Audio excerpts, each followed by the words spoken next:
আসসালামু আলাইকুম সবাইকে। অনেকদিন পর সবার সাথে দেখা, আশা করি সবাই ভালো আছেন। তো আজকে আমরা ডাটা কমিউনিকেশন মেথডের যে বাকি অংশটুকু আছে ওই ক্লাসটুকু আমরা শেষ করব। তো আমরা বেশি দেরি না করে ক্লাসটা শেষ করে ফেলি, কারণ এই টপিকটা অনেক বড় অ্যান্ড আমাদের শেষ করতে একটু এই জন্য একটু দুইটা ক্লাসের প্রয়োজন হলো। সো আমরা যত তাড়াতাড়ি পারি ক্লাসটা শেষ করে দিব, ঠিক আছে? তো এখন আমরা ডাটা ডেলিভারি মুড সম্পর্কে জানবো, ঠিক আছে? কি সম্পর্কে জানবো? Data delivery mode. Data delivery mode, okay. So data delivery mode কয় প্রকার? 4 প্রকার। ফার্স্টেরটা হচ্ছে ইউনিকাস্ট। ফার্স্টেরটা কি?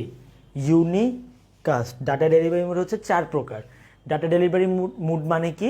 ঠিক আছে, যে উৎস থেকে গ্রাহকের কাছে যে ডাটাটা পৌঁছাবে সেটা কিভাবে, প্রাপকের সংখ্যা এবং ডাটা কতটুকু নিবে, প্রাপকের সংখ্যা এবং ডাটা অধিগ্রহণ, প্রাপকের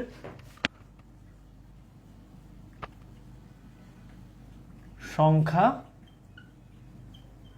এবং ডাটা অধিগ্রহণের উপর ভিত্তি করে, ঠিক আছে? এটার উপর ভিত্তি করে আমরা 4 ভাগে ভাগ করতে পারি। ফার্স্টেরটা হচ্ছে ইউনিকাস্ট, তারপর এটা হচ্ছে এনিকাস্ট, তারপর এটা কি এনিকাস্ট, তারপর এটা হচ্ছে ব্রডকাস্ট, তারপর এটা হচ্ছে মাল্টিকাস্ট। ঠিক আছে, আমার কথা কি ক্লিয়ার শোনা যাচ্ছে? আর বোর্ডেও কি ঠিক মতো দেখা যাচ্ছে? একটু বলেন, না হলে আমি ক্লাসটা ঠিক মতো চালিয়ে যাব, ঠিক আছে?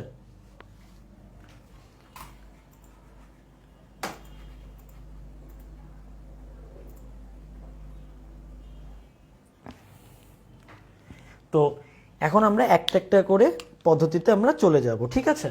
তো ইউনিকাস্টের ক্ষেত্রে কি হয়? ইউনিকাস্টের ক্ষেত্রে একটা প্রেরক থেকে একটি প্রাপক, একজন প্রেরক থাকবে, তার থেকে একজন এখানে একজন প্রেরক থাকবে,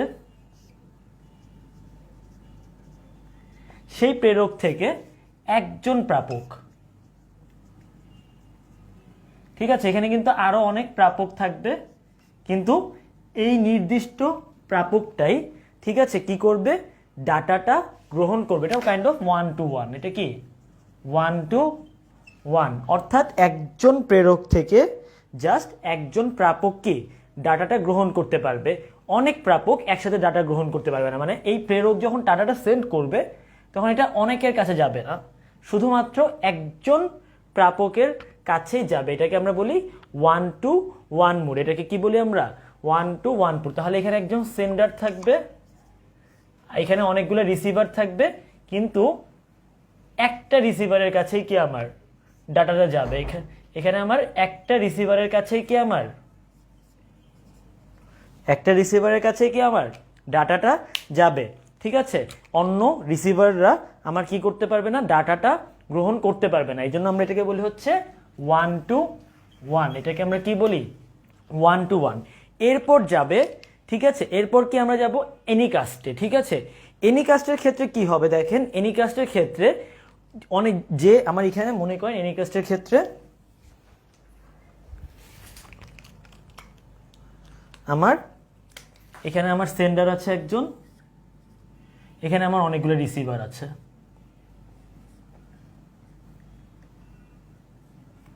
ঠিক আছে? এখন এই যখন ডাটাটা সেন্ড করা হবে তখন কি করবে? এই সেন্ডারটা খুঁজবে যে কে সবচেয়ে কাছে আছে, যে কি সবচেয়ে কাছে আছে। যে সবচেয়ে কাছে থাকবে সে দেখলো রিসিভার 3 সবচেয়ে কাছে আছে, তখন সেন্ডার কি করবে? এই রিসিভার 3 কে ডাটাটা দিবে। যদি রিসিভার 3 কে না পায় তখন সে দেখবে এরপর কে সবচেয়ে কাছে আছে, তখন কি মনে করেন সে দেখলো রিসিভার 1 আছে কাছে, সে তখন রিসিভার 1 এর কাছে ডাটা পাঠাবে। এরপর সে দেখলো যে না, রিসিভার 1ও নাই, তখন কি সে রিসিভার 3 কে পাঠাবে, রিসিভার 3, ঠিক আছে, রিসিভার 2 কে পাঠাবে, যে সবচেয়ে কাছে, ঠিক আছে? সো আমার হচ্ছে এই ইউনিকাস্ট আর অ্যানিকাস্টের মধ্যে পার্থক্য কি? অ্যানিকাস্টে হচ্ছে একজনকে নির্দিষ্ট করে দিবে যে এই সেন্ডার 1 এই রিসিভার 1কেই পাঠাবে, তখন অন্য কেউ আর ডাটা গ্রহণ করতে পারবে না। কিন্তু অ্যানিকাস্টের ক্ষেত্রে কি হবে? যে সবচেয়ে কাছে থাকবে তার কাছে সে কি করবে, ডাটা পাঠাবে। এটাকে কিভাবে এটা নির্ণয় করবে, এটাকে সে টপোলজিক্যাল পদ্ধতিতে, কিভাবে, টপোলজিক্যাল পদ্ধতিতে, সে টপোলজিক্যাল পদ্ধতিতে সে কি করবে, দেখবে যে সবচেয়ে কাছে কে আছে। যখন সে দেখবে এই একদম কাছে যে থাকবে তাকে সে ডাটা পৌঁছে দিবে। যদি কাছেরটাকে বন্ধ পায় তাহলে এরপর যে কাছে আছে তার কাছে ডাটাটা পৌঁছে দিবে। ঠিক আছে, এটাকে আমরা বলি হচ্ছে, এটাকে আমরা কি বলছিলাম, এটাকে আমরা বলছিলাম 1 to 1, এটাকে আমরা বলি হচ্ছে 1 to closest 1, এটাকে আমরা বলি 1 to closest 1, এটাকে আমরা কি বলি 1 to closest 1। ঠিক আছে, তো আগেরটাই আমরা, ঠিক আছে, আগেরটাকে আমরা 1 to n বলি, আর এইটার ক্ষেত্রে আমরা কি বলি, এটাকে আমরা বলি 1 to 1/n। ঠিক আছে, যে কোনো একটা n এর কাছে 1 to 1/n মোডও বলা হয়। এটাকে আমরা বলি 1 to 1 মোড, এটাকে বলি আমরা 1 to 1/n মোড। আশা করি আমরা বুঝতে পারছি, না বুঝলে আমরা একটু জিজ্ঞেস করি। ঠিক আছে,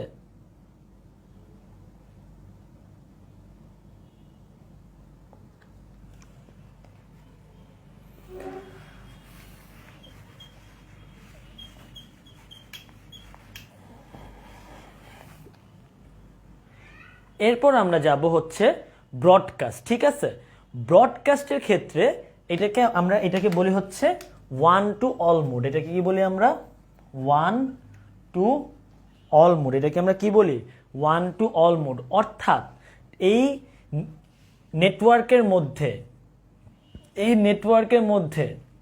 যতগুলা রিসিভার থাকবে, সবাইকে কি করবে, সে ডাটা পৌঁছে দিবে। ঠিক আছে, এটাকে আমরা কি বলি, এই জন্য কি বলি 1 to all। যেমন টিভি সম্প্রচার ক্ষেত্রে যতগুলো নেটওয়ার্ক আছে সেই নেটওয়ার্কের সবগুলা টিভিতে কি ডাটাটা পৌঁছে যাচ্ছে, এইটা হচ্ছে আমার 1 to all বা ব্রডকাস্ট মোড। অর্থাৎ আমার নেটওয়ার্কের মধ্যে আমার যে কয়টা রিসিভার থাকবে সে কয়টা রিসিভার সবাই ডাটা গ্রহণ করতে পারবে। আচ্ছা, লেখাটা ক্লিয়ার না, আচ্ছা দাঁড়ান।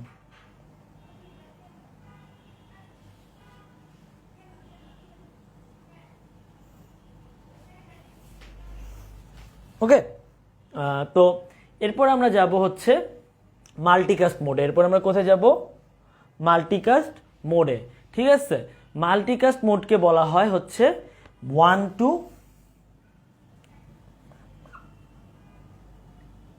n mode, 1 to n mode. এইটা কিছুটা ব্রডব্যান্ডের মতোই, কিন্তু এখানে মনে করেন আমার সেন্ডার আছে একজন, এখানে আমার অনেকগুলা রিসিভার আছে, এখানে কি আমার অনেকগুলো রিসিভার আছে। তো ব্রডকাস্টের ক্ষেত্রে কি হবে, আমার এই সবগুলা রিসিভার আমার কি ডাটা পেয়ে যাবে। কিন্তু এই মাল্টিকাস্টের ক্ষেত্রে আমি নির্দিষ্ট করে দিব যে রিসিভার 1 রিসিভার 2 শুধু ডাটা পাবে, রিসিভার 3 কি ডাটা পাবে না। রিসিভার 1 ডাটা পাবে, রিসিভার 2 ডাটা পাবে, রিসিভার 3 কি ডাটা পাবে না। ঠিক আছে, এটা হচ্ছে কি আপনার নেটফ্লিক্সের মতো, যে যারা সাবস্ক্রাইব করা বা তারাই হচ্ছে আমার শুধু ডাটাটা পাবে। বা ভিডিও কনফারেন্সিং এর ক্ষেত্রে যেটা হয় যে আমরা যাদেরকে ইনভাইট করব তারাই কি পাবে। নেটওয়ার্কে কিন্তু সবাই আছে, কিন্তু যারা ইনভাইটেড তারাই এই ডাটাটা পাবে, এছাড়া আর কেউ পাবে না। ঠিক আছে, সরি, এটাকে 1 to many মোড বলা হয়। এটাকে কি বলা হয়, 1 to many মোড বলা হয়। আচ্ছা, লেখা কি এখন ক্লিয়ার আসতেছে, একটু বলেন তো আমাকে।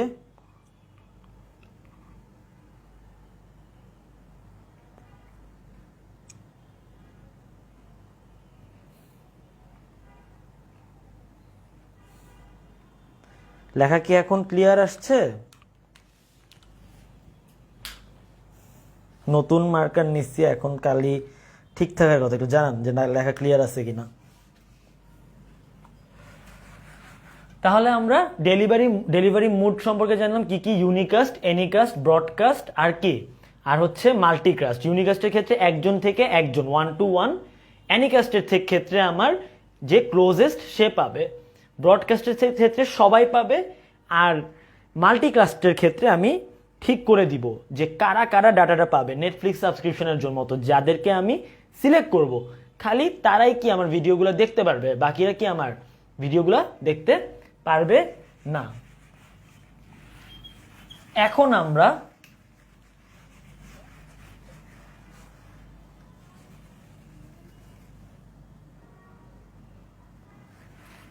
ট্রান্সমিশন ডাটা কমিউনিকেশন মিডিয়াম সম্পর্কে জানবো।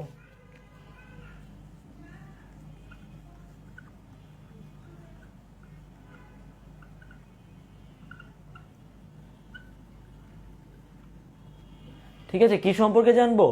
Data communication medium. ঠিক আছে, সো ডাটা কমিউনিকেশন মিডিয়াম বা ডাটা কমিউনিকেশন চ্যানেল কোনটা? যেটা হচ্ছে আমার সোর্স আর কি রিসিভার, এই দুইটার মধ্যে আমার কি একটা যোগাযোগ মানে সংযোগ করার কাজটাই কি আমার ডাটা কমিউনিকেশন। ঠিক আছে, সো এই যে ডাটা বিনিময়ের জন্য আমার যে পথটা ব্যবহার করা হয় সেটাই হচ্ছে আমার ডাটা কমিউনিকেশন মিডিয়াম। আমরা যে পথটা ব্যবহার করি সেটাই হচ্ছে আমার ডাটা কমিউনিকেশন মিডিয়াম। এখন ডাটা কমিউনিকেশন মিডিয়ামের, আচ্ছা আমি একটু বোর্ডটা ভালো মতো ক্লিয়ার করি দাঁড়ান।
ডাটা কমিউনিকেশন মিডিয়াম হচ্ছে কি যে পথটা দিয়ে আমার ডাটা চলাচল করবে সেটাই হচ্ছে ডাটা কমিউনিকেশন মিডিয়াম, অর্থাৎ আমার ডাটা চলাচলের রাস্তাটাই হচ্ছে আমার কি ডাটা কমিউনিকেশন মিডিয়াম।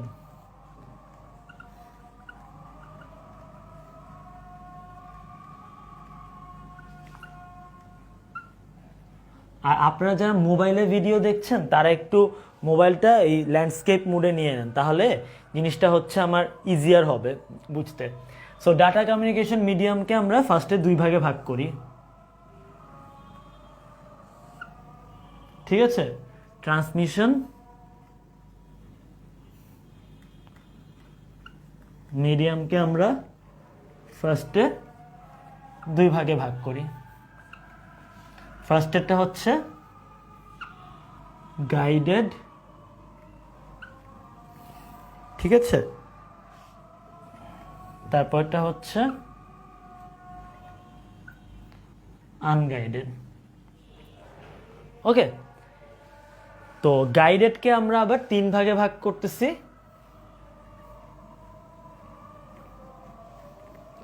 একটা হচ্ছে ফাইবার অপটিক্স, একটা হচ্ছে টুইস্টেড পেয়ার, আর একটা হচ্ছে কো এক্সিয়াল।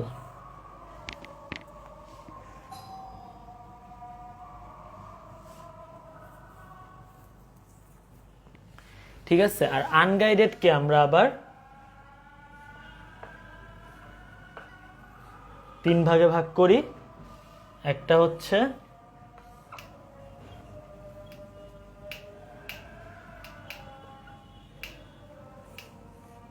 রেডিও ওয়েভস,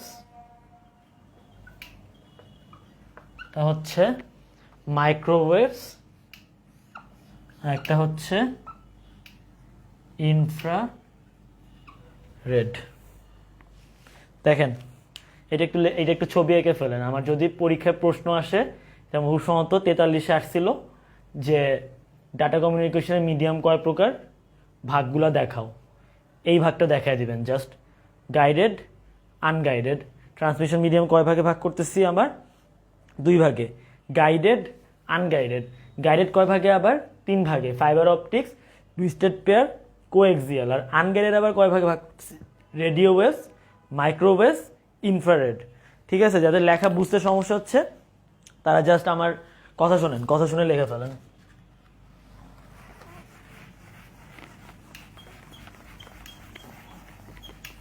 ঠিক আছে, তো এখন আমরা একটা একটা করে পড়বো। ঠিক আছে, ফার্স্টে আমরা গাইডেড সম্পর্কে জানবো। সো গাইডেড কি? গাইডেডটা হচ্ছে আমার তথ্যটাকে আমি গাইড করব। গাইড করব মানে কি, আমার যে বৈদ্যুতিক সংকেতটা, যেটা আমার বা আলোক সংকেত, যেটা আবার প্রবাহিত হবে, এটার জন্য একটা পথ থাকবে। পথ মানে কি, একটা তার থাকবে। ঠিক আছে, তো গাইডেড কোনগুলা? গাইডেড হচ্ছে আমার তার বা কেবল মাধ্যম। কি? তার বা কেবল মাধ্যম। ঠিক আছে, দেখেন এটা একটা গাইড আছে। ওকে, আপনার গাইডেড মিডিয়ামগুলোতে কি একটা গাইড করতেছি আমি, পুরোটাকে কি করছি, গাইড করছি। সো এটা কি একটা পথ আছে। সো গাইডেড মিডিয়াম কোনগুলা? যেগুলো আমরা তার বা কেবল ব্যবহার করা হয়। এই পথে বৈদ্যুতিক সংকেত বা আলোক সংকেত যে কোনোটা ব্যবহৃত হতে পারে, কিন্তু এটা কি করা হবে, তার ব্যবহার করা হবে। ঠিক আছে, তো এটাকে অনেক বড় একটা পরিসরে বিভক্ত, কিন্তু আমরা সাধারণত 3 ভাগে ভাগ করতে পারি। ফার্স্ট এটা কি, কোএক্সিয়াল কেবল। আমি কি বলছি, ফার্স্ট এটা কি, কোএক্সিয়াল কেবল। ফার্স্টে আমরা কোএক্সিয়াল কেবল নিয়ে কথা বলবো।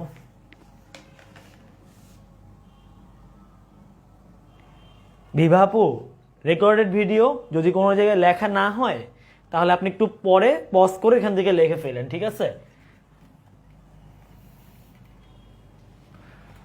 সো আমরা ফার্স্টে জানবো কোএক্সিয়াল কেবল সম্পর্কে। ফার্স্টে জানবো কার সম্পর্কে, কোএক্সিয়াল কেবল সম্পর্কে।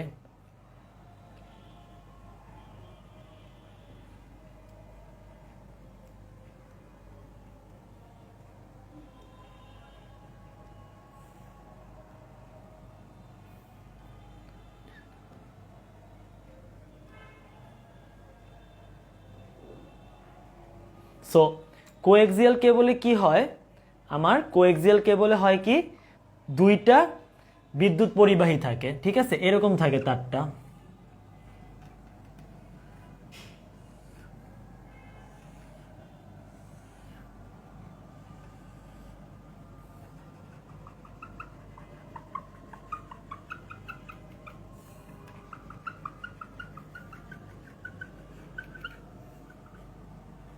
ঠিক আছে, সো কি করা হয় এখানে, এখানে আমার, ঠিক আছে, এখানে আমার কি করা হয়, 2টা পরিবাহী থাকে। দেখেন, একটা এই একটা পরিবাহী, এটা কি একটা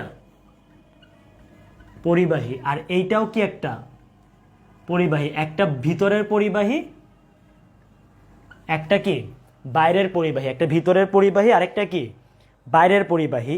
আর এই 2টা পরিবাহীর মাঝখানে কি থাকে, এই 2টা পরিবাহী মাঝখানে থাকে হচ্ছে গিয়ে অপরিবাহী, সরি, অন্তরক পদার্থ দেওয়া হয়। এখানে কি দেওয়া হয়, অন্তরক পদার্থ। এখানে কি থাকে, এই যে কালো করে দিছি না আমি, এটা হচ্ছে আমার অন্তরক পদার্থ।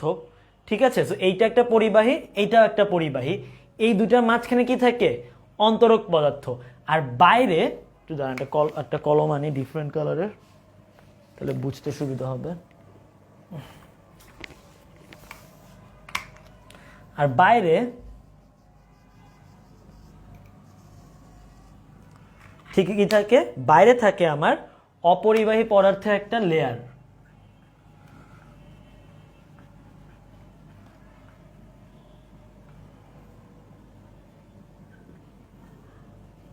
এখানে কি থাকে, একটা অপরিবাহী পদার্থের কি থাকে, একটা লেয়ার থাকে বা জ্যাকেট থাকে, ঠিক আছে। তো ভিতরের যে পরিবাহীটা থাকে আমার, এই যে ভিতরের যে পরিবাহীটা, এই যে পরিবাহী 1, এটা হচ্ছে কি ভিতরেরটা। এই ভিতরেরটার থাকে সোজা, ভিতরটা কি থাকে, সোজা থাকে। আর বাইরেরটা কি করা হয়, এরকম পেঁচানো হয়। ওই সোজা তারটার ভিতরে কি বাইরের দিকে কি করানো হয়, পেঁচানো হয়, ঠিক আছে। তো এইটা পরিবাহক হিসেবে কি ব্যবহার করা হয়, কপার তার ব্যবহার করা হয়। কি ব্যবহার করা হয়, কপার তার ব্যবহার করা হয়। কি ব্যবহার করা হয়, কপার তার ব্যবহার করা হয়। আর এটার স্পিড কি হাইয়েস্ট কত হতে পারে, 10 Mbps হতে পারে। এটার স্পিড কি হাইয়েস্ট কি 10 Mbps ব্যবহার হইতে পারে। এটার সুবিধা কি, এটার সুবিধা হচ্ছে যে অ্যানালগ এবং ডিজিটাল উভয়ের জন্যই আমরা ব্যবহার করতে পারি। অ্যানালগ এবং কি ডিজিটাল উভয় ডাটার জন্য কি আমরা ব্যবহার করতে পারি। 2 নাম্বার হচ্ছে কম ব্যয়বহুল। এটা কি খরচ কম, এটার খরচ কি কম, ঠিক আছে। আর কিন্তু অসুবিধাও আছে, এটার কি কিছু অসুবিধা আছে। অসুবিধাটা কি, অসুবিধা হচ্ছে যে নেটওয়ার্ক যে ডিভাইসগুলো থাকে, এই নেটওয়ার্ক ডিভাইসগুলোর মধ্যে সংযোগ দেওয়া কষ্ট।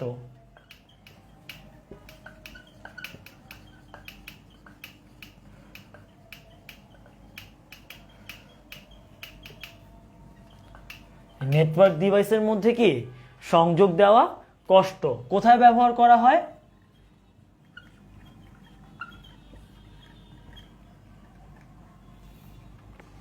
এটা ব্যবহার করা হয় হচ্ছে 1 টেলিভিশন নেটওয়ার্ক। এটা কি টেলিভিশন নেটওয়ার্কের জন্য ব্যবহার করা হয়। 2 নাম্বার ব্যবহার করা হয় ডিশ টিভি নেটওয়ার্ক। ডিশের যে লাইনটা আমরা ব্যবহার করি, এটা কি এই কেবলটা ব্যবহার করা হয়। আর কি সিসিটিভি ক্যামেরার জন্য কি এর ব্যবহার করা হয়। তাহলে কোএক্সিয়াল কেবল কোনগুলা, কোএক্সিয়াল কেবলে কি হয়, আমার দুইটা পরিবাহী কি অন্তরক পদার্থ দিয়ে আলাদা থাকে, ভিতরেরটা সোজা থাকে, বাইরেরটা কি পেঁচানো থাকে, এবং এদের বাইরে কি প্লাস্টিকের জ্যাকেট থাকে, এবং এদের কি কপারের তার ব্যবহার করা হয়, এবং স্পিড কি 10 Mbps পর্যন্ত হয়। সুবিধা কি অ্যানালগ ডিজিটাল উভয়ের জন্য ব্যবহার করা হয়। আর এটা কি কম ব্যয়বহুল। অসুবিধা হচ্ছে যখন আমি নেটওয়ার্ক ডিভাইসগুলোর মধ্যে কানেকশন করব, তখন এটার জন্য আমার ইউজ করা অনেক কষ্ট হবে। ব্যবহার কি টেলিভিশন নেটওয়ার্ক, ঠিক আছে, ডিশ টিভি, সিসিটিভি ক্যামেরা, এগুলোর জন্য কি আমরা কোএক্সিয়াল কেবল ব্যবহার করি।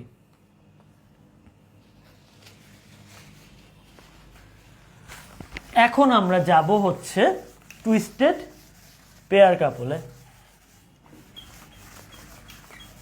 টুইস্টেড পেয়ার কাপল আমরা সবাই দেখছি মোটামুটি, ঠিক আছে। সো টুইস্টেড পেয়ারে কি হয়, দুইটা পরিবাহী তার থাকে, দুইটা কি থাকে, পরিবাহী তার থাকে। একটু হোল্ড করেন সবাই।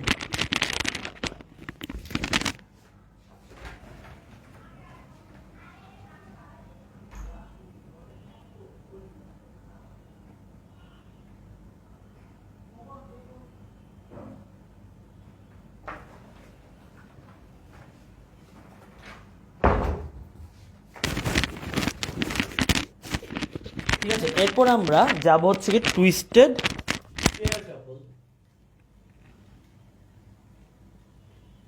টুইস্টেড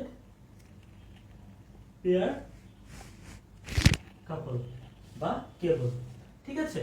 সো টুইস্টেড পেয়ারে কি হয়, আমার দুইটা পরিবাহী তার থাকে, এবং এই তারগুলোকে আমার পেঁচানো হয়। দুইটা তারকে কি করা হয়, পেঁচানো হয়, ঠিক আছে। দুইটা তারকে কি করা হয়, পেঁচানো হয়, এবং এদের মাঝখানে কি করা হয়, অপরিবাহী তার রাখা হয়, ব্যবহার করা হয়, ঠিক আছে। যেমন এই যে মনে করেন এই দুইটা তার আছে আমার, এই একটা পরিবাহী তার আছে আর এই কালো কালার একটা পরিবাহী তার আছে, এই দুইটাকে পেঁচানো হয়। পেঁচায় কি করা হয়, এটা একটা একটা কেবল পজিটিভ হিসেবে ব্যবহার করা হয়, এটাকে কি হিসেবে ব্যবহার করা হয়, নেগেটিভ হিসেবে ব্যবহার করা হয়। ঠিক আছে, তো এটা কখন, এটা আমার আবার দুই প্রকার হয়। এটা আমার কয় প্রকার হয়, দুই প্রকার হয়। একটা হচ্ছে আনশিল্ডেড আর একটা হচ্ছে আমার কি শিল্ডেড। একটা কি আনশিল্ডেড আর একটা কি শিল্ডেড। আনশিল্ডেডে কি হয়, এইরকম পেয়ার পেয়ার পেয়ার পেয়ার থাকতেছে আমার, ঠিক আছে, এরকম অনেকগুলো আমার পেয়ার থাকতেছে পেঁচানো, এটা হচ্ছে আমার আনশিল্ডেড। ঠিক আছে, আনশিল্ডেড। আনশিল্ডেডে কি হয়, এগুলোর মধ্যে কোনো কি আমার কাপড় পরানো থাকে না, এরা আলাদা নিজেরাই থাকে। কিন্তু শিল্ডেডের ক্ষেত্রে কি হয়, এই যে এটা এরকম পেঁচানো আছে, এটা এরকম পেঁচানো আছে, এটা এরকম পেঁচানো আছে, এরকম পেঁচানো আছে না, এইটাকে আবার কাপড় পরানো হয়। কাপড় পরা এদেরকে কি করা হয়, এদের ক্ষেত্রে আমার এরকম থাকে জিনিসটা কেবলটা, এদের ক্ষেত্রে কি করা হয়, একটা বাইরে একটা কি আবরণ দেওয়া হয়। ঠিক আছে, এটা হচ্ছে গিয়ে আনশিল্ডেড, এটা কি হবে আমার শিল্ডেড, এটা কি আমার শিল্ডেড। তাহলে আনশিল্ডেড আর শিল্ডেডের মধ্যে আমরা পার্থক্য বুঝছি। তো এখন আমরা সুবিধাগুলো জাস্ট মুখে মুখে বলে যাব, কারণ আমি সব লিখতে গেলে আমি ক্লাস শেষ করতে পারবো না। ফার্স্টটা সুবিধা হচ্ছে কি আগেরটারই সুবিধা, যে অ্যানালগ ডিজিটাল উভয় ডাটার জন্য আমরা ব্যবহার করতে পারি। ঠিক আছে, দুই নাম্বারটা হচ্ছে কম দূরত্বে যদি আমি ডাটা পাঠাতে যাই তাহলে এটা আমার খুব ভালো একটা ইউজ দেয়। কম দূরত্বে ডাটা পাঠাতে গেলে কি এটা আমার একটা ভালো ইউজ দেয়। ঠিক আছে, এবং এটা যখন আমি ডাটা পাঠাই, ডাটার কোনো পরিবর্তন হয় না। ঠিক আছে, ডাটাটা কয়েক কিলোমিটার পর্যন্ত আমি পাঠাতে পারি এবং কানেকশন তৈরি করা সহজ। কানেকশন তৈরি করা কি সহজ, তাহলে সুবিধা কি, অ্যানালগ ডিজিটাল উভয়ের জন্য আমি ব্যবহার করতে পারি, কম দূরত্বে ডাটা প্রেরণের জন্য ব্যবহার করতে পারি, ডাটার কোনো পরিবর্তন হয় না অনেক দূরে পাঠাইলেও, আর কানেকশন অনেক সহজে তৈরি করা যায়। আমার সুবিধা গেল। অসুবিধা কি, অসুবিধা হচ্ছে এরা নয়েজ দ্বারা খুব বেশি প্রভাবিত হয়, যে এইগুলাতে এই টাইপের কেবলে আমার কি থাকে, নয়েজ থাকে। এবং এটা কি পাতলা কপারের তার ব্যবহার করা হয়, সো পাতলা কপারের যার যেহেতু ব্যবহার করা হয়, এটা কি একটা ভেঙে যাওয়ার চান্স থাকে। আর এটা কি আমার লস হয়, আমার পরিবর্তন হয় না, কিন্তু আমার কি ডাটাটা কি হতে থাকে, লস হতে থাকে। তাহলে আমার অসুবিধা কি কি, নয়েজ সিগন্যাল কি বলে, এটা নয়েজ সিগন্যাল দ্বারা কি সহজে প্রভাবিত হয়, নয়েজ হয় অনেক বেশি, যেহেতু পাতলা ভাবে তৈরি, পাতলা কেবল দিয়ে তৈরি, এটা কি ভেঙে যাওয়ার একটা চান্স থাকে। এবং ট্রান্সমিশন লস কি অনেক বেশি, পরিবর্তন হয় না কিন্তু লস হয় অনেক ডাটা। ঠিক আছে, তো এইটাই হচ্ছে আমার টুইস্টেড পেয়ার। টুইস্টেড পেয়ার কি, যে আপনারা যখন ইন্টারনেটের কেবলটা যেটা আপনারা কম্পিউটার ভিতরে প্রবেশ করান দেখবেন এটাকে অনেকগুলো এরকম পেঁচানো পেঁচানো থাকে, এটা কি টুইস্টেড পেয়ার কাপল।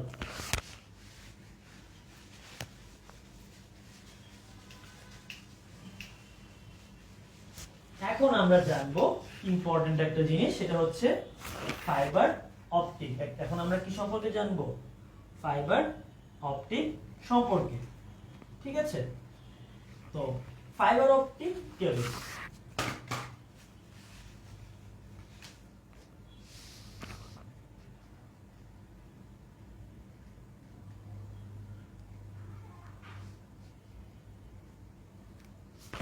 ঠিক আছে। সো ফাইবার অপটিকের ক্ষেত্রে কি হয়, ফাইবার অপটিকে আমার যে তথ্যটা যেটা আলোর আকারে যায়, কি এটা কি আলো আকারে যায়, কিন্তু ফাইবার অপটিকটা কি একটা ডাইইলেকট্রিক পদার্থ বা বিদ্যুৎ তন্ত্র। এটার ভিতর দিয়ে কি বিদ্যুৎ যেতে পারে না, এটার ভিতর দিয়ে কি যেতে পারে না, বিদ্যুৎ যেতে পারে না, এটার ভিতর দিয়ে কি যেতে পারে, আলো যেতে পারে। ঠিক আছে, এটা অবশ্যই কি যেটাই পরিবাহিত হোক, আমার বিদ্যুৎ আসুক আর অথবা আমার তথ্য আসুক, এগুলো কি হিসাবে আসবে, আলো হিসাবে আসবে। এবং এখানে আমার কোন ধর্মটা ব্যবহৃত হয় এটা খুব ইম্পর্টেন্ট, আলোর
আমার নেটে প্রবলেম হয়েছিল। তো আমার এখানে একটা খুব ইম্পর্টেন্ট একটা জিনিস আছে যে ফাইবার অপটিকে আলোর কোন ধর্ম ব্যবহার করা হয়। ফাইবার অপটিকে হচ্ছে আলোর পূর্ণ অভ্যন্তরীণ প্রতিফলনের ধর্মটা ব্যবহার করা হয়। পূর্ণ অভ্যন্তরীণ প্রতিফলনটা কি? আলো যখন ঘন মাধ্যম থেকে হালকা মাধ্যমে যায়, ঠিক আছে, আলো কি ঘন মাধ্যম থেকে হালকা মাধ্যমে যায়, তখন কি সে অভিলম্ব থেকে দূরে সরে যায়। আলো কি অভিলম্ব থেকে দূরে সরে যায়। মনে রাখবেন কিভাবে? আপনি যখন বাসে ওঠেন, ঠিক আছে, বাসে যদি ভিড় থাকে তখন আপনি কি বসতে পারেন না, ঠিক আছে, তখন আপনার কি করতে হয়? আপনার বাসের যে হাতল ধরে যাইতে হয়। তো বাসে যদি ভিড় থাকে, অর্থাৎ হালকা মাধ্যম থেকে যদি আপনি ঘন মাধ্যমে যান, ঠিক আছে, তখন কি আপনার এই হাতলের দিকে ঝুঁকে যেতে হয়, ঠিক আছে। আবার যখন আপনি ভিড় কমে যায় তখন কি হাতল থেকে দূরে সরে যেয়ে কি আপনি বাসের সিটে বসেন, অর্থাৎ ঘন মাধ্যম থেকে হালকা মাধ্যমে যখন যাবেন তখন কি আপনি অবিলম্ব বা হাতল থেকে কি দূরে সরে যান। যাই হোক, এটা আপনার গল্পের মতো মনে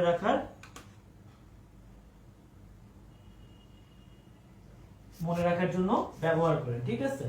তো আপনার যখন এই আলো যখন হালকা মাধ্যম থেকে ঘন মাধ্যম যায় তখন কি অবিলম্ব থেকে দূরে সরে যেতে থাকে। সো একটা পর্যায়ে হয় কি এই কোণটা কি হয়ে যায়? 90 ডিগ্রি হয়ে যায়। এটাকে আমরা তখন বলি সংকট কোণ। এটাকে আমরা কি বলি? সংকট কোণ। এখন এই সংকট কোণের চেয়ে যদি বেশি হয় এই আপতন কোণটা, তখন কি হয়? আলোটা কি হয়? পুরোপুরি কি প্রতিফলনের নীতি অনুযায়ী পুরোপুরি কি করে? ব্যাক করে। এটাকে বলি আমরা পূর্ণ অভ্যন্তরীণ প্রতিফলন। এটাকে আমরা কি বলি? পূর্ণ অভ্যন্তরীণ প্রতিফলন।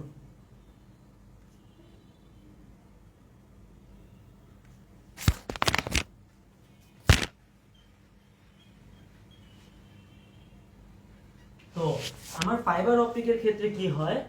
আমার ফাইবার অপটিকের ক্ষেত্রে এই পূর্ণ অভ্যন্তরীণ প্রতিফলনের এই জিনিসটা, এই ধর্মটা আমার ব্যবহার করা হয়, ঠিক আছে। তো ফাইবার অপটিকে আমার তিনটা অংশ থাকে। ফাইবার অপটিকে আমার কয়টা অংশ থাকে? তিনটা অংশ,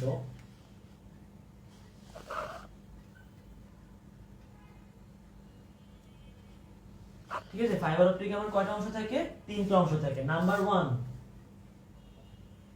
কোর, নাম্বার 2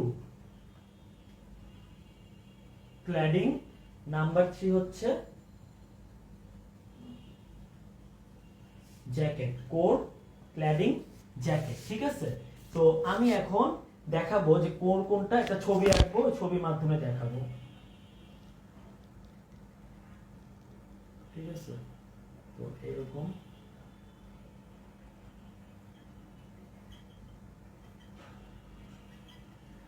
এই যেখান থেকে আমার আলোটা পুরোপুরি পাস হয়, ঠিক আছে, এটাকে আমরা বলি কোর। এটাকে আমরা কি বলি? কোর। আর কোরের উপরে বেশি ঘনত্বের যে জায়গাটা থাকে এটাকে আমরা বলি ক্ল্যাডিং, কোরের উপরে। আর বাইরে যে আবরণটা দেওয়া থাকে এটাকে আমরা বলি জ্যাকেট। এটাকে আমরা কি বলি?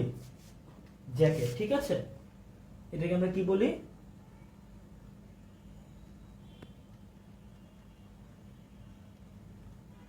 জ্যাকেট বলি, ঠিক আছে। তো আলোটা কি হয়? এই আলোটা এরকম জায়গা থাকে। তো এখানে কি থাকে? এখানে থাকে হচ্ছে ঘন মাধ্যম, এখানে থাকে হালকা মাধ্যম, আর এখানে থাকে হচ্ছে আমার ঘন মাধ্যম। এখানে আমার হালকা মাধ্যম থাকে, এখানে ঘন মাধ্যম থাকে। তো এই ঘন মাধ্যম থেকে লাইটটা যখন এদিকে যাইতে থাকে, যখন হালকা মাধ্যমের চেয়ে সংকট কোণের চেয়ে কি হয়? বেশি কোণে আপতিত হয়, তখন আলোটা পুরোপুরি আবার ব্যাক করে। আবার এখানে যে সেম ঘটনাটাই ঘটে, এরকম করে কি সে বারবার এরকম ধাক্কা খেয়ে খেয়ে কি ব্যাক করতে থাকে, আর আলোটা কি করতে থাকে? প্রতিফলিত করতে থাকে। সো পূর্ণ অভ্যন্তরীণ প্রতিফলনে আমার আলো কোনোটাই কি হয় না? ওয়েস্ট হয় না। এই জন্য আমার তথ্য, আমার যেটা আলোক রূপে পাঠানো হয়, এই পুরো তথ্যটাই কি আমি পাচ্ছি। তো এখানে আমার কি লস নাই, কোনো একদমই কি লস নাই, ঠিক আছে।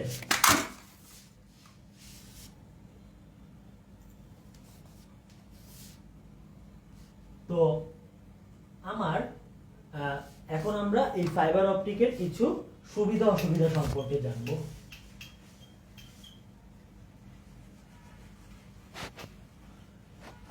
সো ফাইবার অপটিকের সুবিধাটা কি? এক নাম্বার সুবিধা হচ্ছে এক, আলোর গতিতে তথ্য আদান প্রদান করতেছে। আমার যেহেতু এটা আলোর পাস, আলোর গতিতে কি তথ্য আদান প্রদান করতেছে। এরপর কি উচ্চ ব্যান্ডউইথ, এরপর কি উচ্চ ব্যান্ডউইথ, অর্থাৎ আমার অনেক হাই স্পিডের কি আমার আলোটা আমি তথ্যটা আমি আদান প্রদান করতে পারি। 3 নাম্বার হচ্ছে ওজন কম, আমার কি এটা অনেক কম ওজন। 4 নাম্বার হচ্ছে বিদ্যুৎ বা চুম্বক দ্বারা প্রভাবিত হয় না, যে আমার কোনো বাইরে যদি কোনো পালস আসে বা বৈদ্যুতিক ক্ষেত্র আসে তখন এটা কি প্রভাবিত হবে না, ঠিক আছে। এবং ডাটার কি নিরাপত্তা, নিরাপত্তাও কি থাকে, এটা কি ডাটার কি নিরাপত্তা থাকে, সরি সরি সরি, এটা কি ডাটার নিরাপত্তাও কি থাকে, এটাতে ডাটাটা কি আমার নিরাপত্তা নিশ্চিত করা হয়। অসুবিধা হচ্ছে ইউ আকারে আমি পেঁচাতে পারবো না এটাকে, এটা কি ইউ আকারে আমি কি করতে পারবো না, পেঁচাতে পারবো না। আসলে কোনো জায়গায় যদি ইউ আকারে পেঁচাতে পারবো না, কোনো জায়গায় যদি আমি কি করতে চাই, বাঁক নামাইতে চাই, তাহলে আমার কি এটা সম্ভব না। 2 নাম্বার হচ্ছে এটার খরচ অনেক বেশি, এটা কি অনেক ব্যয়বহুল, ফাইবার অপটিক কি অনেক ব্যয়বহুল। আর এইটার যদি স্থাপন ও রক্ষণাবেক্ষণ করতে, আমার যদি স্থাপন করতে চাই আর রক্ষণাবেক্ষণ করতে চাই, আমার দক্ষ কর্মী দরকার, আমার কি দক্ষ কর্মী দরকার। সো আমার স্থাপন করতে আমার কি দক্ষ কর্মী দরকার। তাহলে আমার এই গেল আমার গাইডেড মিডিয়াম, এটা কি গেল আমার গাইডেড মিডিয়াম। সো একটু আমি 2টা মিনিট রেস্ট নেই, তারপর আমি আবার হচ্ছে নতুন টপিকে যাব।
পাঁচটা মিনিট আমি রেস্ট নেই, হ্যাঁ।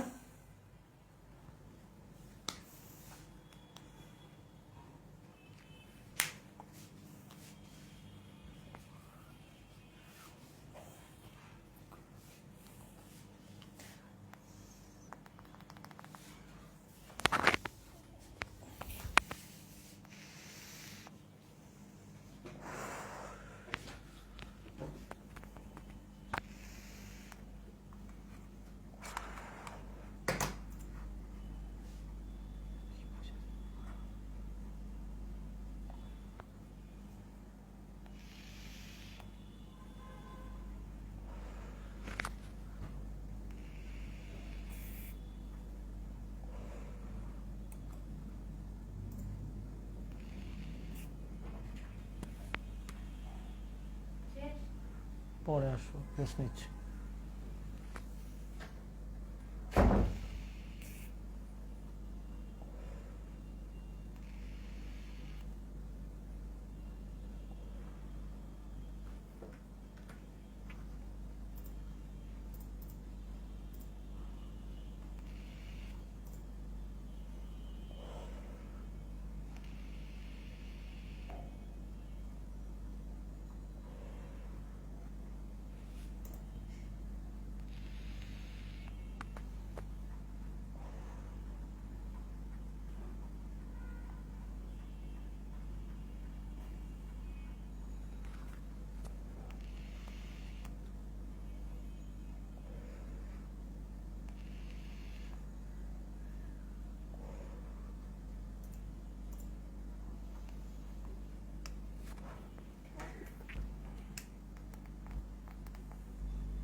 সাবমেরিন কেবলের ক্ষেত্রে দেখবেন যে কিছু নাম ব্যবহার করা হয় এরকম সি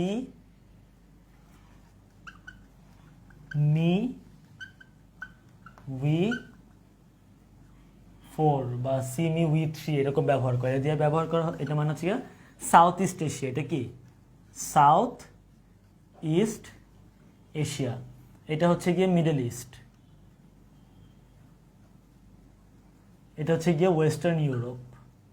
এটা একটা রেঞ্জ থাকে আমাদের ইন্টারনেটের জন্য, আমরা পুরো ওয়ার্ল্ডটাকে কয়েকটা ভাগে ভাগ করি। সো আমরা হচ্ছে গিয়ে খুব সম্ভবত 3 আর 4 যুক্ত, আমি তাও সঠিক ইনফরমেশন আপনাদেরকে জানাবো।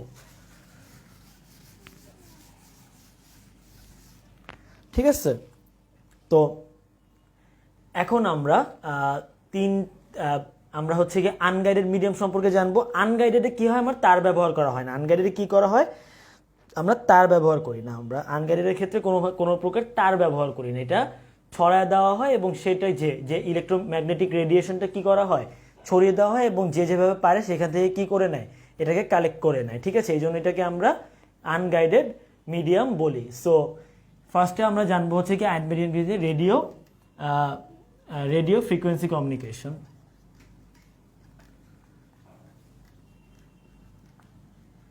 রেডিও ওয়েভ বা রেডিও ফ্রিকোয়েন্সি কমিউনিকেশন।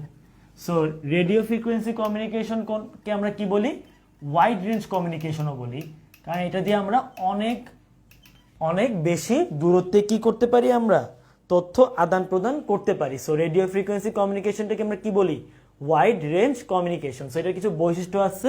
এটা হচ্ছে আমার 3 কিলোহার্জ, কি 3 কিলোহার্জ থেকে 300 গিগাহার্জ ব্যান্ডউইথের মধ্যে সীমাবদ্ধ। ঠিক আছে, 3 কিলোহার্জ থেকে 300 গিগাহার্জ। ঠিক আছে, এরপর এর গতিবেগ হচ্ছে 64 কিলোমিটার পার সেকেন্ড। এর গতিবেগ কি 64 কিলোমিটার পার সেকেন্ড। এবং এটা কোথায় বাধাপ্রাপ্ত হয়, আয়োনোস্ফিয়ারে। এটা খুব ইম্পর্টেন্ট অবজেক্টিভের জন্য। আয়োনোস্ফিয়ারে কি হয়, বাধাপ্রাপ্ত হয়। এটা কোথায় বাধাপ্রাপ্ত হয়, আয়োনোস্ফিয়ার। যেখান থেকে আমি ছাড়লাম, ছাড়ার পরে এটা কি আয়োনোস্ফিয়ারে কি পাবে, বাধা পাবে, বাধা পেয়ে রিসিভারের কাছে পৌঁছে যাবে। এটা কোথায় ব্যবহার করা হয়, এটা ব্যবহার করা হয় হচ্ছে গিয়ে রেডিওতে ব্যবহার করা হয়, মোবাইলের ক্ষেত্রে মোবাইল কমিউনিকেশনে ব্যবহার করা হয়, ঠিক আছে। তারপর হচ্ছে গিয়ে রাডারে ব্যবহার করা হয়। কোথায় ব্যবহার করা হয়, রাডারে। তারপর হচ্ছে বিমানের নেভিগেশনে ব্যবহার করা হয়। এটা কিসে, বিমানের নেভিগেশনে ব্যবহার করা হয়। ঠিক আছে, তাহলে আমরা এই ব্যবহার সম্পর্কে জানলাম। ঠিক আছে, দেখি 3 কিলোহার্জ থেকে 300 গিগাহার্জ পর্যন্ত 64 কিলোমিটার পার সেকেন্ড এবং কি আয়োনোস্ফিয়ারে বাধাপ্রাপ্ত হয়। কোথায় ব্যবহার করা হয়, রেডিও, মোবাইল কমিউনিকেশন, রাডার, বিমানের নেভিগেশন। ঠিক আছে,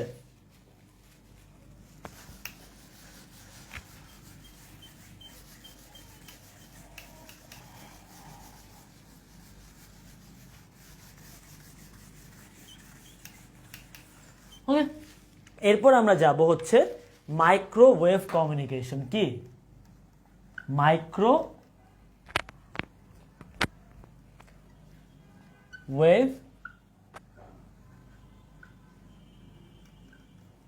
কমিউনিকেশন, এটাকে আমরা বলি হচ্ছে গিয়ে মিডিয়াম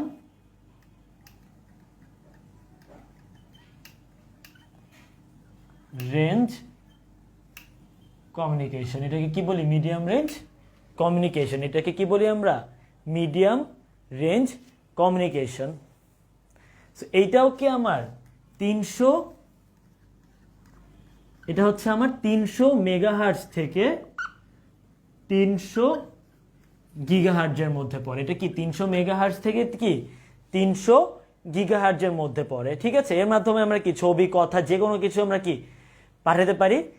আর এখানে আমার হচ্ছে এটা কি সোজা পথে চলতে হবে, অলওয়েজ কি সোজা পথে চলতে হবে। এটা কি বাঁকা পথে চলতে পারে না। অর্থাৎ এইখানে যদি এখানে সেন্ডার একটা রিসিভার আছে, এখানে যদি একটা পাহাড় থাকে তাহলে সেটা কি বাধাটা অতিক্রম করতে পারবে না। এটা কি সবসময় কি সোজা পথে চলে। এই জন্যই কি আমরা ভবনের উপরে আমরা এই টাওয়ারগুলা রাখি। মাইক্রোওয়েভ কমিউনিকেশনের জন্য কি ভবনের উপরে রাখি, যাতে এর মধ্যে কোনো কি বাধা না থাকে। তো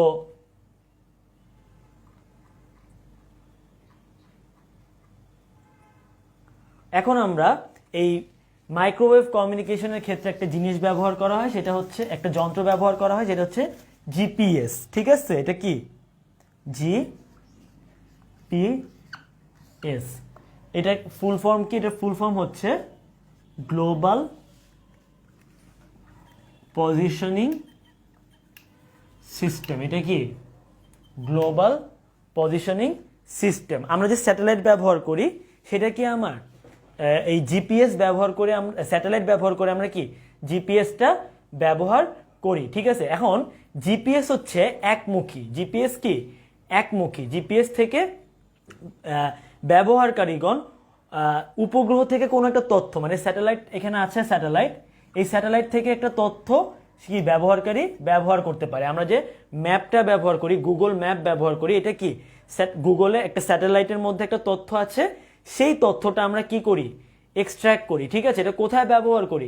এটা যানবাহনের ক্ষেত্রে আমরা ব্যবহার করি, কোনো কিছু যানবাহনের গতিবেগ বের করতে ব্যবহার করি, গতিপথ বের করতে ব্যবহার করি। এখন আমরা যে কোনো ফোনে আমরা জিপিএস ব্যবহার করতে পারি। আমরা যে ম্যাপ ইউজ করি সেটাই কি জিপিএস ব্যবহার করি।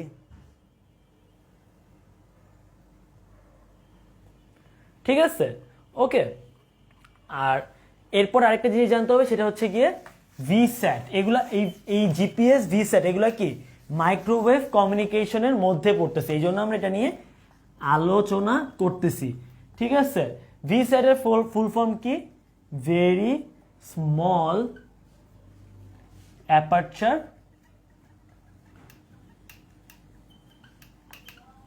Terminal. Very small aperture terminal, এটা কি ভেরি স্মল অ্যাপারচার টার্মিনাল। আমরা যারা বাসায় ওই যে ডিটিএইচ ব্যবহার করি, আকাশ বা বেঙ্গল, তাদের একটা যন্ত্র দেয়। ঠিক আছে, সেটা হচ্ছে একটা স্যাটেলাইটের মতো থাকে, এইটাই হচ্ছে আমার ভিস্যাট। এটা কি একটা ভিস্যাট, এটা একটা অ্যান্টেনার মতো থাকে। এইটা কি করতে পারে? ডিরেক্ট স্যাটেলাইটের সাথে কি করতে পারে? কমিউনিকেশন করতে পারে। এটা কি করতে পারে? ডিরেক্ট স্যাটেলাইটের সাথে কমিউনিকেট করতে পারে। এটা সম্পর্কিত কিছু অবজেক্টিভ আছে, যেটা আমি আপনাদেরকে নোটে দিয়ে দিব। ঠিক আছে, তো এই গেল আমার মাইক্রোওয়েভ সম্পর্কে। মাইক্রোওয়েভের মধ্যে তাহলে কি কি পড়লো আমার?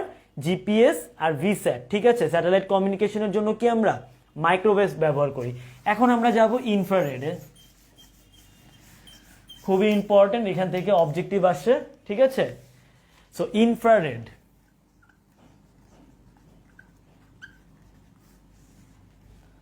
ঠিক আছে, ইনফ্রারেড ওয়েভ। আচ্ছা, আমাকে একটা জিনিস বলেন যে এই যে কয়েকদিন আগে যে জেমস ওয়েব টেলিস্কোপটা আসলো, এটা স্পেশালিটি কি? ঠিক আছে, এটা হাবেল থেকে কোন দিক থেকে ডিফারেন্ট ছিল, যেটা হাবেলের ছিল না এইটার আসছে?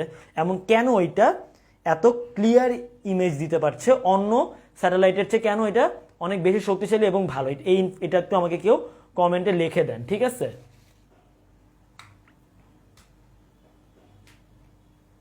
একটু আমাকে কমেন্টে কেউ লেখেন যে কেন জেমস ওয়েবটা এত পপুলার হলো এবং জেমস ওয়েব থেকে প্রাপ্ত যে ছবিগুলো ছিল এগুলো এত ক্লিয়ার ছিল, কেন এটা নিয়ে এত মাতামাতি?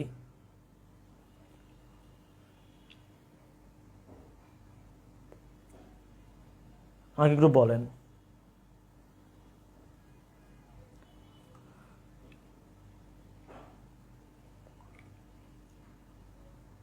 কেউ কমেন্টে লিখবেন, 1 মিনিটের মধ্যে কমেন্টে লিখবেন।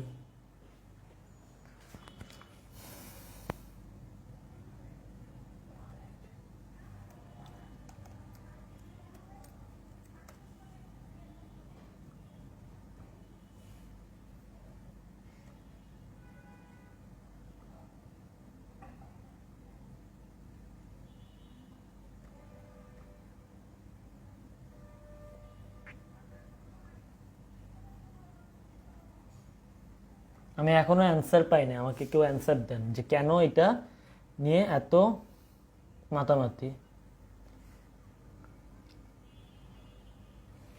সো বেসিক্যালি হাবেল, যে আগের যে টেলিস্কোপটা ছিল, ওই হাবেল হচ্ছে ইনফ্রারেড ক্যাপচার করতে পারতো না, ওটা শুধু ভিজিবল, যেটা আমাদের চোখে যেগুলো ভিজিবল সেগুলো ক্যাপচার করতে পারতো। কিন্তু জেমস ওয়েব হচ্ছে এমন একটা টেলিস্কোপ যেটা হচ্ছে ইনফ্রারেড যে ওয়েভগুলো আসে সেই ওয়েভগুলো ক্যাপচার করতে পারে। সো ইনফ্রারেড কি? ইনফ্রারেড হচ্ছে 300 গিগাহার্টজ থেকে 430 টেরাহার্টজের যে রেঞ্জটা আছে, এই রেঞ্জের মধ্যে যে লাইটগুলা পড়ে, যে প্রবলেমগুলো পড়ে সেই প্রবলেমগুলো হচ্ছে, সেই যে লাইটগুলো পড়ে সেই লাইটগুলো হচ্ছে আমার ইনফ্রারেডের মধ্যে পড়ে, যে ওয়েভগুলো পড়ে সেটা ইনফ্রারেডের মধ্যে পড়ে। এটা কি ভিজিবল লাইটের চেয়ে কি বড়, কিন্তু মাইক্রোওয়েভ থেকে কি ছোট। ভিজিবল লাইট থেকে কি বড় এবং কি মাইক্রোওয়েভ থেকে ছোট। এখানে মাইক্রোওয়েভ আর এখানে কি ভিজিবল, এর মধ্যে কি পড়তেছে কি ইনফ্রারেড। তো ইনফ্রারেড কি আমরা খালি চোখে আমরা দেখতে পারি না, ইনফ্রারেড কি আমরা খালি চোখে দেখতে পারি না। ওকে, সো এই জেমস ওয়েব টেলিস্কোপ যে ছবিগুলো আনছে এগুলো তো ক্লিয়ার কেন? কারণ ও গ্রহ নক্ষত্র থেকে যে ইনফ্রারেড লাইটগুলো বের হয় সেই ইনফ্রারেড লাইটগুলোও কি সে ক্যাপচার করতে পারে, সেই জন্য সে কি এত ক্লিয়ার ছবি দিচ্ছে। ঠিক আছে, তো এই ইনফ্রারেডে আমরা কি করা হয়, ইনফ্রারেডে আমরা কখন ব্যবহার করি? আমরা রেডিও, টেলিভিশন, এসি, রিমোট কন্ট্রোলের ক্ষেত্রে আমরা কি ইনফ্রারেড ব্যবহার করি। তারপর গাড়ির দরজা জানলা নিয়ন্ত্রণে কি আমরা ইনফ্রারেড ব্যবহার করি। তারপর আমরা যে মাউস ব্যবহার করতেছি, এই যে মাউস, এই মাউসে কি আমরা মাউস, কিবোর্ড, প্রিন্টারে কি ইনফ্রারেড ব্যবহার করি। স্মার্ট হোমের ক্ষেত্রে আমরা ইনফ্রারেড ব্যবহার করি। এর সুবিধা কি? সুবিধা হচ্ছে এটা দামে অনেক সস্তা এবং এটাকে কম বিদ্যুৎ খরচ করে এবং কম দূরত্ব, 10 মিটারের মধ্যে যদি দূরত্বটা হয় তাহলে কি সে সুন্দরভাবে কাজ করতে পারে। ঠিক আছে, অসুবিধা হচ্ছে সুবিধার অপোজিটেরটা, যে 10 মিটারের বেশি হইলে কি এরা ডাটা কি সুন্দর করে ট্রান্সমিট করতে পারে না।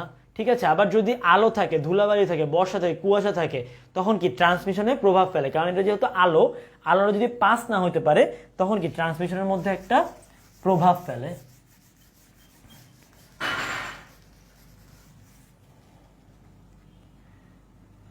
সো আমরা এখন এই ওয়্যারলেস কমিউনিকেশন সম্পর্কে জানবো একটু। এখানে কয়েকটা অবজেক্টিভ দেখাই দেবো, এই অবজেক্টিভগুলোই থেকেই প্রতি বছর কোশ্চেন আসে, দেখবেন একটা দুইটা থেকে আমার দু একটা কোশ্চেন আসতে। ঠিক আছে, সো ওয়্যারলেস কমিউনিকেশন হচ্ছে আমার ইন্টারনেট সংযোগের জন্য যখন আমরা তারবিহীন মাধ্যম ব্যবহার করি তাকে আমরা বলি হচ্ছে ওয়্যারলেস কমিউনিকেশন। ঠিক আছে, ইন্টারনেট কি ব্যবহার করি? ইন্টারনেট কানেকশনের জন্য আমরা যখন তারবিহীন মাধ্যম ব্যবহার করি তখন আমরা তাকে বলি ওয়্যারলেস কমিউনিকেশন। ঠিক আছে, সো ওয়্যারলেস কমিউনিকেশন দুই প্রকার, একটা হচ্ছে হটস্পট, একটা কি হটস্পট, আর একটা হচ্ছে মোবাইল নেটওয়ার্ক। একটা কি হটস্পট, একটা কি মোবাইল নেটওয়ার্ক। সো হটস্পট আবার তিন ভাগে ভাগ করি আমরা, একটা হচ্ছে ব্লুটুথ, একটা হচ্ছে ওয়াইফাই, আর একটা হচ্ছে ওয়াইম্যাক্স। ঠিক আছে, সো আমরা এখন একটা একটা করে আমরা কি করব বর্ণনা করব। সো ব্লুটুথটা কি? ব্লুটুথটা হচ্ছে আমার পার্সোনাল এরিয়া নেটওয়ার্কের মধ্যে পড়ে। ব্লুটুথ কি একটা পার্সোনাল এরিয়া নেটওয়ার্ক, মানে আমি আমার একটা ব্যক্তিগত নেটওয়ার্ক তৈরি করব, সেই নেটওয়ার্কের মধ্যে কি আমার ব্লুটুথ পড়বে। সো ব্লুটুথ কি আমার পার্সোনাল এরিয়া নেটওয়ার্কের মধ্যে পড়বে। অবজেক্টিভের জন্য ইম্পর্টেন্ট যে নিচের কোনটি প্যান, যদি প্যান আসে, প্যান বা পার্সোনাল এরিয়া নেটওয়ার্ক আসে, সেটা কি হবে ব্লুটুথ পড়বে। এটা রেঞ্জ কি 10 থেকে 100 মিটার, 10 থেকে কি 100 মিটার। সবচেয়ে বেশি ইম্পর্টেন্ট যে আমার এটার IEEE স্ট্যান্ডার্ড কি? IEEE স্ট্যান্ডার্ড হচ্ছে 802.15, এটা খুবই ইম্পর্টেন্ট, অবজেক্টিভের জন্য আসে। এবং এটা রেঞ্জ কত? এটা রেঞ্জ হচ্ছে 2.4 গিগাহার্জ। এটা রেঞ্জ কত? 2.4 গিগাহার্জ। সো সুবিধা কি? এটার সুবিধা হচ্ছে গিয়ে অল্প পরিসরে যদি আমি নেটওয়ার্ক ক্রিয়েট করতে চাই তখন কি আমরা ব্লুটুথ ব্যবহার করি। ঠিক আছে, আর পৃথিবীর সকল ব্লুটুথের আমার IEEE স্ট্যান্ডার্ড হচ্ছে এইটা। সো আমি পৃথিবীর যে কোনো ডিভাইসে আমরা কি ব্লুটুথ কানেক্ট করতে পারি। আপনারা আমার ফোন ব্লুটুথে কানেক্ট করতে পারবে, আমার ফোন স্পিকারে ব্লুটুথ কানেক্ট করতে পারবে, মানে সব একটা কি একটা কমন স্ট্যান্ডার্ড ব্যবহার করা হয়। সো এদের মধ্যে কি কানেকশন ক্রিয়েট করা কি অনেক সহজ। বিদ্যুৎ খরচ কি এদের কম এবং কি সিকিউরিটিও ভালো, কারণ কি একটা পাসওয়ার্ড ব্যবহার করি না পেয়ার আপ করতে হইলে। এই জন্য সমস্যা কি, সমস্যা হচ্ছে ব্যান্ডউইথ অনেক কম, 2.4 গিগাহার্টজ, যেটা ব্যান্ডউইথ কি কম, এবং নেটওয়ার্কের পরিসর কি অনেক কম, এটা নেটওয়ার্কের পরিসর কি অনেক কম। এখন আমরা যাব হচ্ছে ওয়াইফাই সম্পর্কে। কি সম্পর্কে? ওয়াইফাই সম্পর্কে। ফুল ফর্ম কি? ফুল ফর্ম হচ্ছে ওয়্যারলেস ফিডেলিটি। এটার ফুল ফর্ম কি? Wireless fidelity. এটার IEEE স্ট্যান্ডার্ড কি? এটার IEEE স্ট্যান্ডার্ড হচ্ছে 802.11। IEEE স্ট্যান্ডার্ড কি 11, ঠিক আছে। এবং এটা কি এর চেয়ে কি ব্লুটুথের চেয়ে কি অনেক বেশি গতি সম্পন্ন, এবং কি হাফ ডুপ্লেক্স মোড ব্যবহার করা হয়। কি হাফ ডুপ্লেক্স মোড ব্যবহার করা হয়, ঠিক আছে। অর্থাৎ উভয় পাশেই করা যায়, ব্যবহার করা যায়, কিন্তু একই সাথে করা যায় না। যখন সে আমাকে সিগন্যাল দিবে তখন আমি তাকে সিগন্যাল দিতে পারবো না, আমি যখন তাকে সিগন্যাল করব তখন সে ওই সিগন্যাল দিতে পারবে না। এবং রেঞ্জ কি 2.4 গিগাহার্টজ রেঞ্জ। এটা কি 2.4 গিগাহার্টজ রেঞ্জে। তো এরপর আমরা জানবো হচ্ছে ওয়াইম্যাক্স সম্পর্কে। এই অবজেক্টিভগুলো খুব ইম্পর্টেন্ট, এই জিনিসগুলো একটু মাথায় রাখতে হবে, ঠিক আছে। এরপর হচ্ছে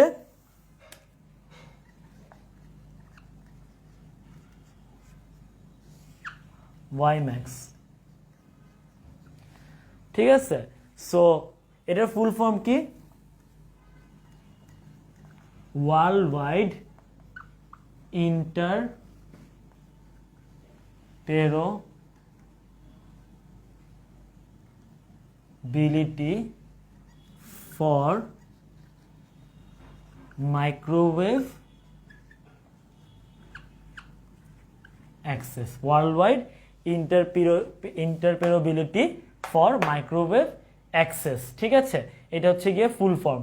এটা কি একটা বড় একটা অংশ, একটা এলাকায় যখন আমি ইন্টারনেট দিতে যাব তখন আমরা ওয়াইম্যাক্স ব্যবহার করব।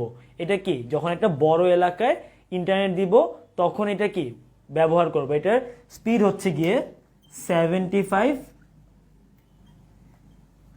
Mbps। 75 কি Mbps স্পিড কি 75 Mbps। এই 4G নেটওয়ার্কের 4G প্রযুক্তির মধ্যে কি ওয়াইম্যাক্স পড়ে, 4G প্রযুক্তির মধ্যে কি ওয়াইম্যাক্স পড়ে। এবং IEEE স্ট্যান্ডার্ড কত? IEEE স্ট্যান্ডার্ড হচ্ছে গিয়ে 802। মনে রাখবেন ওয়্যারলেস কানেকশন বুঝাইলেই আমার এই IEEE স্ট্যান্ডার্ড কি হবে 802। এই ওয়্যারলেস কি যখনই কানেকশন বুঝাবে তখন আমার কি আমার IEEE স্ট্যান্ডার্ড হবে কি, আমার IEEE স্ট্যান্ডার্ড হবে হচ্ছে 802 দিয়ে শুরু হবে। যদি ওয়াইফাই, আপনার ওয়াইফ কি একটাই ওয়াইফাই, সো আমার কি একটা 11। যদি আমার ব্লুটুথ 5 বছর বয়সে আপনার কি দাঁত পড়া স্টার্ট হয়, সো ব্লুটুথে কি 15। আর যদি ম্যাক্স বলে তখন কি 6 চলে আসবে, ঠিক আছে। সো এটা কখন আমরা ব্যবহার করি? যখন আমার এটা কি স্মার্ট গ্রিড এবং মিটারিং ব্যবহার করা হয়, যে আমার এখানে কি আমার যে নেটওয়ার্কের জন্য যে গ্রিডগুলো ব্যবহার করা হয় সেগুলো কি হয় স্মার্ট থাকে এবং মিটারিং থাকে, যে আমি যতটুকু ব্যবহার করব ততটুকুই। এবং এটার খরচও কি অনেক কম, এবং এটাতে VoIP IPTV সুবিধা থাকে, ঠিক আছে। অসুবিধা কি? অসুবিধা হচ্ছে 50 কিলোমিটারের বেশি এটা কি ব্যবহার করা যায় না। 50 কিলোমিটারের বেশি কি ব্যবহার করা যায় না। এবং দুর্যোগপূর্ণ যদি আবহাওয়া হয় তখন কি নেটওয়ার্কে একটা সমস্যা দেখা দেয়। আর যেহেতু গ্রিড ব্যবহার করা হয় এর কি বিদ্যুৎ খরচ কি অনেক বেশি, আর যেহেতু গ্রিড ব্যবহার করা হয় এর কি রক্ষণাবেক্ষণ খরচও কি অনেক বেশি। তো আজকের ক্লাসটা এই পর্যন্তই। আপনাদের হোমওয়ার্ক থাকবে ওয়াইফাই, ব্লুটুথ, ওয়াইম্যাক্স এইটার এই বৈশিষ্ট্যগুলো লেখা এবং সুবিধা অসুবিধা আমি যেগুলো মুখে বলছি এগুলো আমাকে নোট ডাউন করে কালকের মধ্যে আমাকে গ্রুপে পাঠাবেন, ঠিক আছে। এটা হচ্ছে কি আপনাদের হোমওয়ার্ক। আর আপনাদের যা নোট আমি মোটামুটি নোটগুলো আপনাদেরকে পাঠিয়ে দিব। সো আজকের ক্লাস এই পর্যন্তই, ঠিক আছে। তো নেক্সট ক্লাস আমি জানিয়ে দিব কবে নেক্সট ক্লাস হবে। ব্লুটুথের স্পিড হচ্ছে আপনার ব্লুটুথের স্পিড হচ্ছে এটা রেঞ্জ হচ্ছে 2.4, কিন্তু স্পিড কোনো নির্দিষ্ট কোনো স্পিড নেই, ঠিক আছে। এটা এক একটা ফোনে এক এক রকম স্পিডে কাজ করে, ঠিক আছে। আপনি যদি পুরান ফোন হয় স্পিড একরকম হবে, নতুন ফোন হলে স্পিড একরকম হবে, কিন্তু টেকনোলজি সেম হবে, অর্থাৎ পেয়ার আপ করতে কোনো সমস্যা হবে না। নতুন ফোন আর পুরান ফোনে কি পেয়ার আপ করতে কোনো সমস্যা হবে না। তাহলে আপনারা আপনাদের হোমওয়ার্কটা একটু ঠিকমতো করে রাখবেন। আজকের ক্লাসটা এই পর্যন্তই। সবাই ভালো থাকবেন, সুস্থ থাকবেন, ধন্যবাদ।